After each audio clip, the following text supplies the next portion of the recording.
Hi and welcome. My name is Tolan and I'm the co-founder of Productivity Me. In this video, we're going to look at some of the most common formats that you'll find within Microsoft Excel and then how you can apply those formats to any given cell. So with that, let's get started.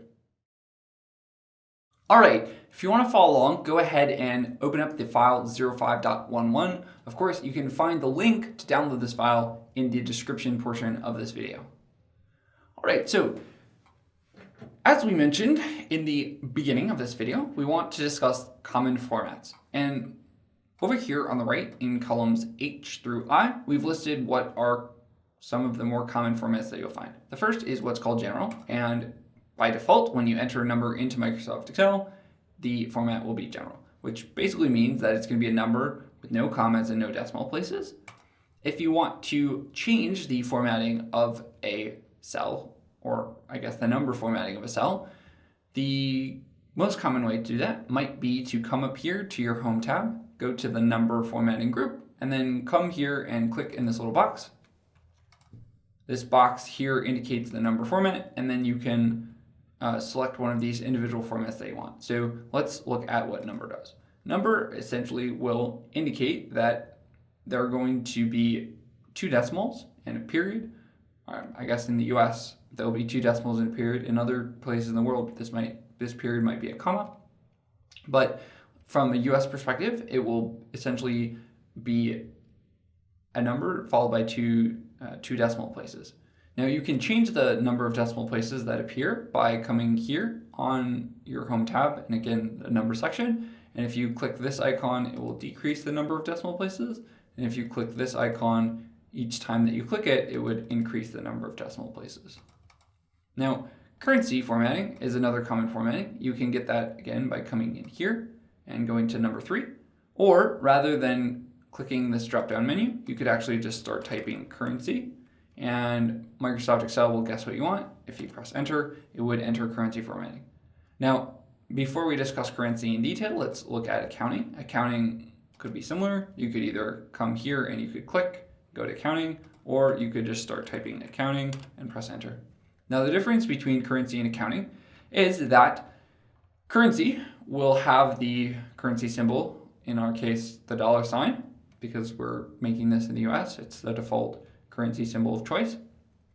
The currency symbol will be right flush to whatever individual number you have here. So currently we have 1,000. In this case, it's formatted as $1,000, and the currency symbol is flush to the right portion of this individual number here. Now, accounting is a little bit different in that the number itself will be right flush. So this number 1,000 with the two decimal places is flush with the right portion of the cell, but the individual symbol here, in this case, it's again the US dollar symbol, that is going to be justified with the left portion of the cell, with the cell. So if this were to become 10,000, again, Microsoft Excel would adjust so that the currency symbol is still flush right, even though we have another order of magnitude. And then here, if we were to put in 10,000, again, even though we have another order of magnitude, essentially another 0 here, the currency symbol would still be on that side. So let's just change this back to 1,000. This would be 1,000 here. Now, what about a date? So there are different date formats that you can input into Microsoft Excel. We're just going to cover two of the more common ones. So if you wanted to input a date, one way to do that would be to, in the US, put the day, a dash, the month, a dash, and a year.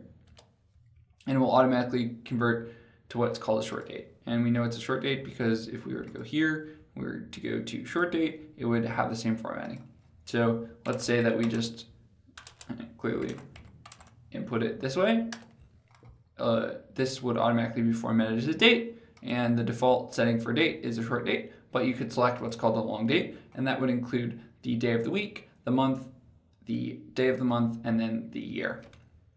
Now, time is a little bit different. It depends on where you are, but in the US, let's say that if we wanted to put 10 a.m., we would put 10 and then colon 00, and it would automatically be formatted as what's custom, but we can come here to time, and then the default setting in the US for time is that of the hour, followed by a colon and the number of minutes, followed by a colon and the number of seconds, and then AM or PM.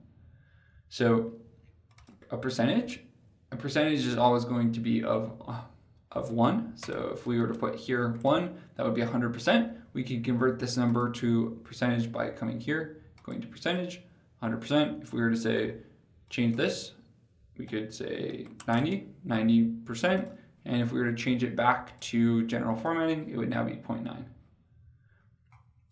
Alternately, you can come here below the number formatting icon here, and you can make it accounting, or you can make it a percentage.